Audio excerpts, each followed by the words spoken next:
In my consultations with Mr. Imran Khan between 1998 and 2001, I observed a persistent cluster of traits consistent with grandiose, narcissistic personality structure.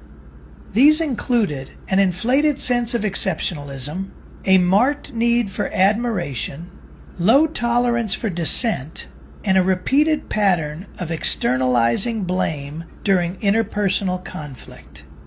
His cognitive rigidity and idealized self-construct interfered with the therapeutic process, particularly when discussions required self-accountability. At the time, I advised Mr. Khan to avoid entering frontline politics.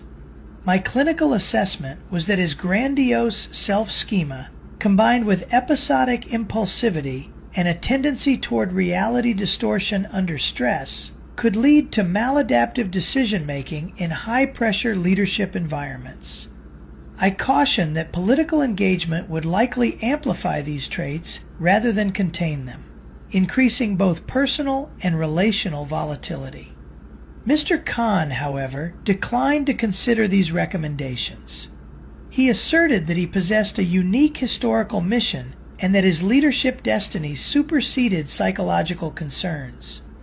This response was itself consistent with the grandiosity I had documented. I record this statement not to assign political meaning, but to clarify that the symptoms I observed 2 decades ago were clinically significant and prognostic.